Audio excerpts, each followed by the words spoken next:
Hello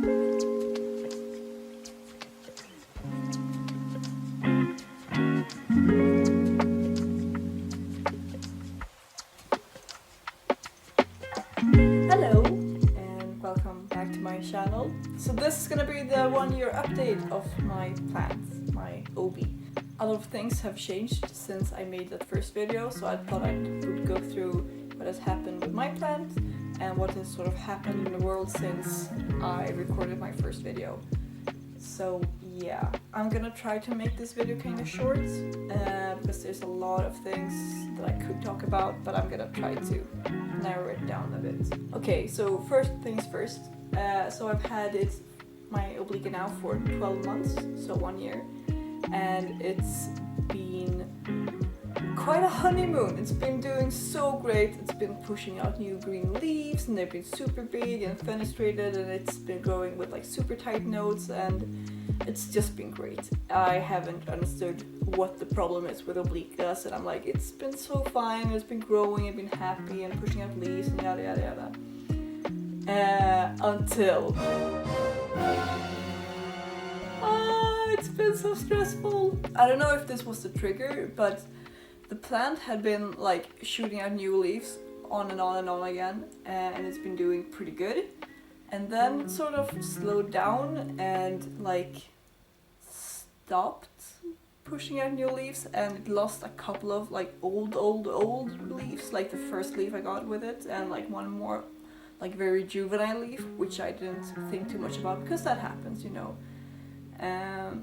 And then it slowed down even more and stopped pushing out leaves, and then it started pushing out a runner like 1 month ago, which is sort of fun. I mean, like most people were like, oh congrats, you got a runner going.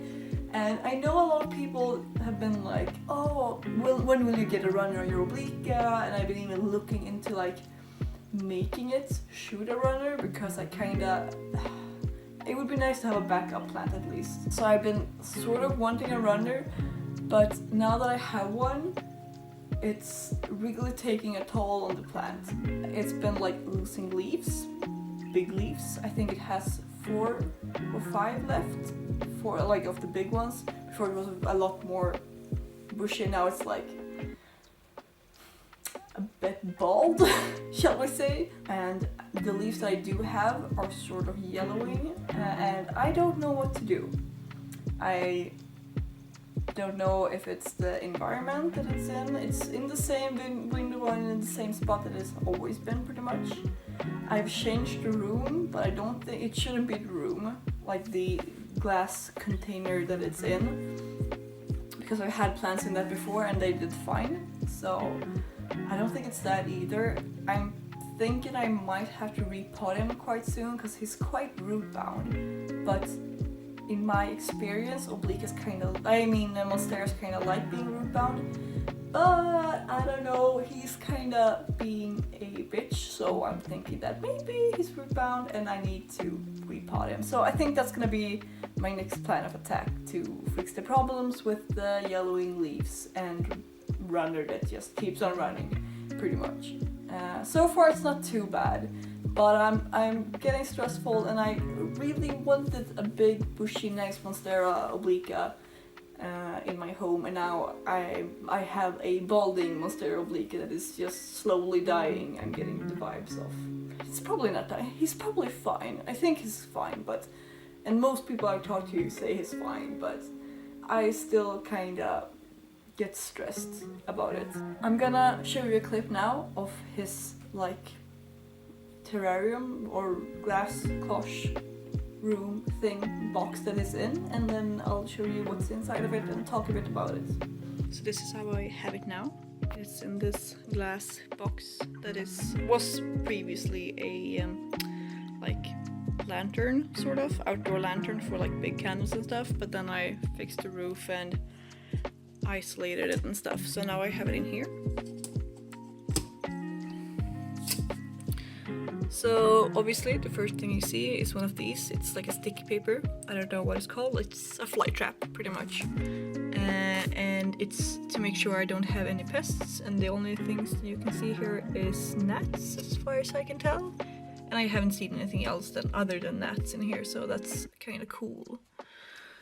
And then we have the runner, like so, and I pinned it down to sphagnum. And under the sphagnum I have liquor balls, and it's standing in a tray of water. So that's sort of the runner's house. And then I have a fan that goes off like maybe 4 times a day for 30 minutes to circulate the air. Then I have liquor balls, just around all of this, all of the obliqua. Very high tech. And then there are some roots. And here's the plant. Leaf. More leaf. And then I have a thermostat, like not a thermostat, but like a thermometer and a hygrometer. So it's a bit above 20 now and 80% humidity. So I think that's pretty good. I'm gonna try to install heat in this as well, so it gets a bit warmer than 20 Celsius, but we'll see. And yeah, the leaves are kind of yellow, so that's a bummer. These older ones, newer ones are kind of fine, but yeah. So that's that. Welcome back. Okay, so I have, as I said, some fly traps in there, and I don't have any pests on him, which is kind of nice. I only have gnats, and that's kind of fine, I think. And I have a quite high humidity in there, and it gets its air circulated. It's a bit cold, but it's not that cold. It's like 20 Celsius when it's at its coldest, so to speak. In my experience, I've never had problems with the temperature before, so I don't think that's the problem. So I'm thinking he's a bit root bound. Yeah. And yeah, the runner is doing great. It's running. I think I have roots on it as well. I've sort of tugged at one of the nodes and it seems to have root in the sphagnum, which is kind of sweet. So yeah, I think that's kind of fine. It should be noted that I'm recording this in like still winter in the northern parts of Sweden. It's still kind of cold here. The windows are very drafty and very, very cold. There is not a lot of sunlight. I mean, there is sunlight, but on these windows that is like west facing, they don't get that much sunlight here because the sun is so low kinda, and we have like woods outside, so it's a low amount of sun that the plant gets right now. And I don't want to blast it with like grow lights because I know that they don't like it either. I think if I repot him and he's gonna keep on throwing a tantrum for like a month or two, and then I think he's gonna be fine once we're moving towards spring and summer. So that's my plan. So looking back at this whole experience with him, it's been quite a journey, I must say. It's been quite stressful. The stress sort of declined a bit. I moved him around. I remember recording the video of me unboxing him and like setting up his little cloche. That didn't work. I moved him around so much. I had him in that cloche first, and then I had him in my actual herbitol, and then I had him like in a Wardian case that I had, and that didn't work. I think he actually got pests from there, so that sucked. And then I moved him to a cloche, and then he moved into another cloche that was in the same window, and then I had him in this huge tall vase because he was going too big, and now I moved him to this glass box because he was too big for the vase. So yeah, and now I think he has a lot of room to grow in as long as he starts to like that actual room. I've been considering putting other plants in there because sometimes, in my experience, it sort of helps. I don't know if that's just me, but I'm getting the vibe that if you put happy plants with other plants, the sad plants get happy as well. Is that the case? I don't know. Is that science? I seriously doubt it, but in my experience, that's usually works. I realized recently that they are like, it's just stating the obvious. I should have known this like 1 year through having him, but obliquas are quite sensitive to low humidity, and I had a case where I had him out for like an hour or something like that, just standing on my desk doing stuff, and I remember him having a new root shooting out in the air, like an arrow root, but it was fuzzy with like rhizoma or whatever it is, and I remember seeing it in real time, how it dried up and shriveled, and it was so stressful when I realized that that was happening, because I was like, maybe it looked like that before, maybe it's fine. It wasn't fine, it was not fine, and that root is dead. So yeah, so note to everybody, like 20% humidity is way too low for a Monstera obliqua. Surprise! What else? He had pests during this trip. He's pest free now, I'm happy to say, like 4 months later, he's pest free.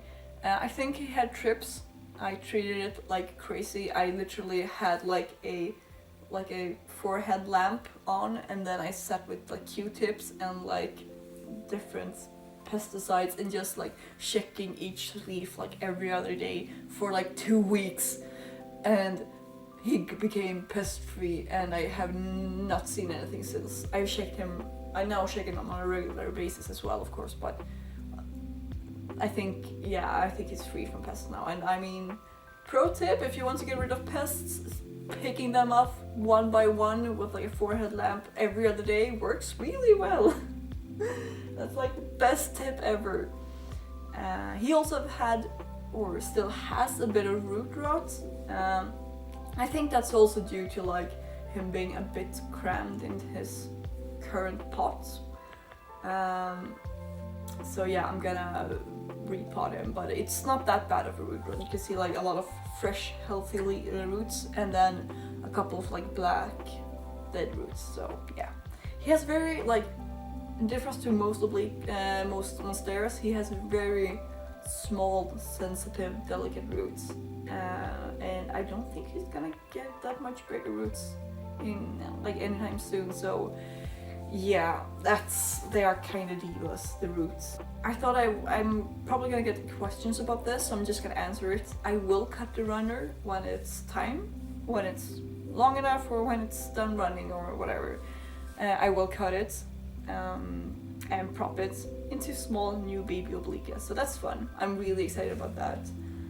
I'm kind of terrified about that as well. But before that, I'm gonna do a small scientific experiment. Ooh, fancy. I have a medium green that is like shooting runners like there's no tomorrow. Like, I have so much a medium green runners. It's like crazy. It's like a jungle of just vines of its runners. So my plan is to make a small experiment and sort of check how well runners grow, like in different mediums. So I'm just gonna cut up like shitload of runner nodes from my medium, and then I'm gonna pot them up in different constellation with different substrates, and then I'm gonna see who does the best. I'm gonna do, I haven't decided on all of them yet. I'm just gonna do aeroid mixture of just soil, or aeroid soil, I guess, and then perlite, leca, sphagnum, maybe leca, so 5, I guess.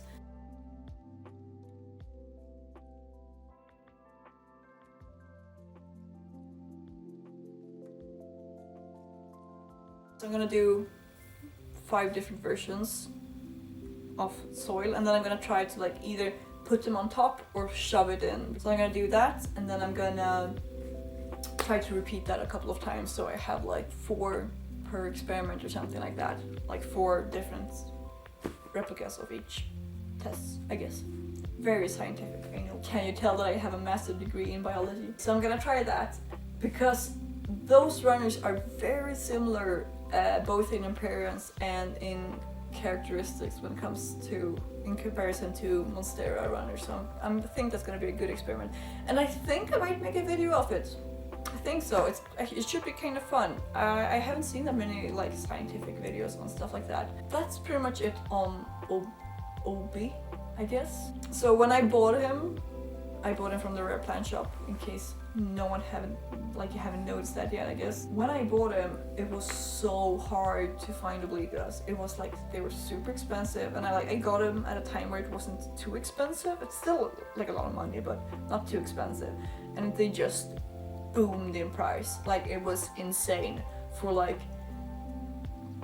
8 to 9 months, they were like nowhere to be found. You could get them on eBay, I think, but the pricing there was insane. It was not okay.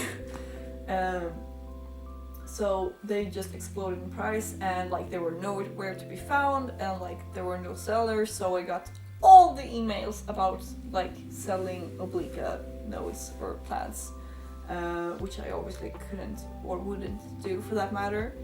And now, like, and this is mainly in Sweden, but now there are a lot of obliqua nodes for sale, both in Sweden and in Europe, for like decent price. Like, I don't know, like it's still expensive. It's like way too much money for one plant still, but it's like maybe 1,000 euros, something like that, for like a node. Or like, I think I've seen them for like 8,000 euros for like a rooted node or something like that.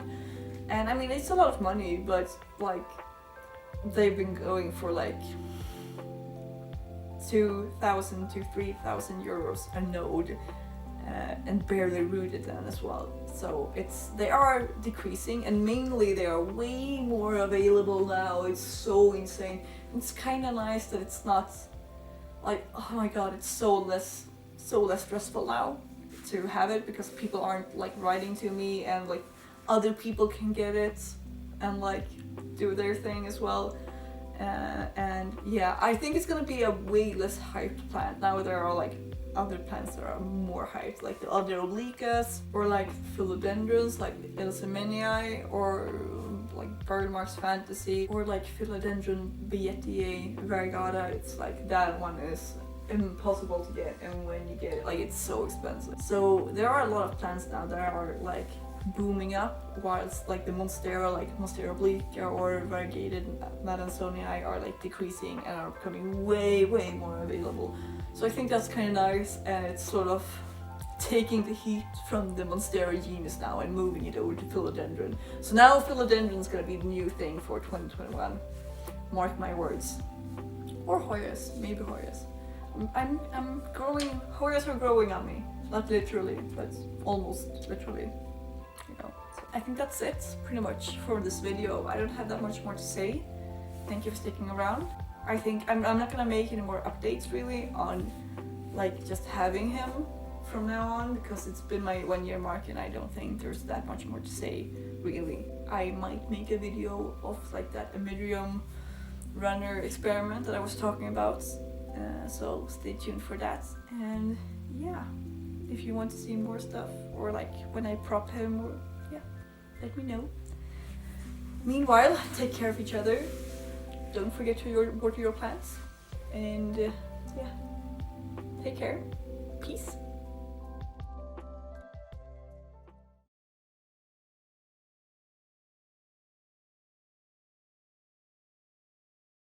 Oh, and if anyone have forgotten why you don't wear blue and green eyeshadow, all the fucking fallout everywhere. It's not sensible, very unsensible. Thank you very much. Welcome to my TED Talk.